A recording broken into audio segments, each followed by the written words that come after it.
Hi, I'm John, and today I'm going to talk to you about leadership theories. In 1962, the United States almost came into armed conflict with the Soviet Union. The only reason that we didn't was effective leadership. Today I'm going to talk to you about 4 leadership theories and the ways that those leadership theories evolved over the years into what we know today as the integrated leadership theory. The first theory was the trait theory. It was the earliest theory, and it was the belief that there are specific characteristics that separate leaders from followers.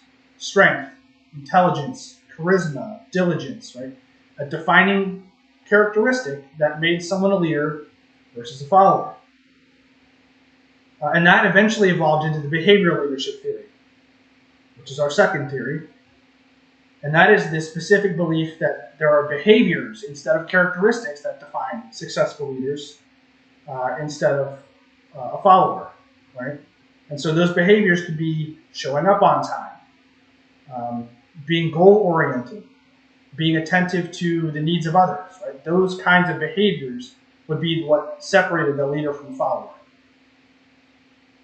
The third theory is situational leadership theory. Situational leadership theory is sort of a blend between the behavioral leadership theory and the trait theory.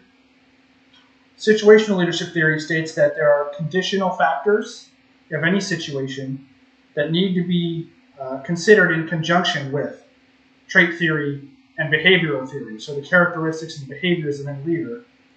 And so when you combine the situation with the traits and the behaviors, that is what is actually going to determine whether or not a leader finds success in any given situation. That brings us to the integrated leadership theory. So this is sort of the final evolution of leadership theory, and it takes situational leadership one step further. And the integrated leadership theory has 3 requirements. The first is a self-assessment of characteristics. So in essence, a leader's ability to look within themselves and figure out what the traits that they have are, whether they be positive, negative, or what have you. The second requirement is going to be the assessment of an individual's match between themselves and their followers. So understanding your traits, understanding the traits of your followers, and where there are going to be friction points, or where they actually complement one another.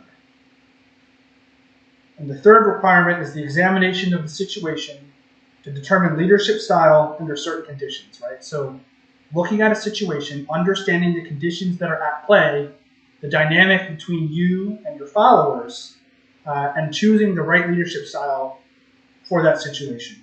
The Army has its own sort of format for this. It's called Be No Do. And that eventually evolved sort of from the situational leadership into the integrated leadership theory. And the Army uses a form like this to evaluate its leaders. And they look at the trait theory with character, presence, and intellect, and they look at the behavioral theory with leads, develops, and achieves. And so they're kind of blending all of these theories into one integrated leadership theory. And they look at the situations that you find yourself in, your relationship between yourselves and your subordinate soldiers, and then the attributes that you actually present. So, in conclusion, applying the leadership theory in our own workplace has an influence on our coworkers.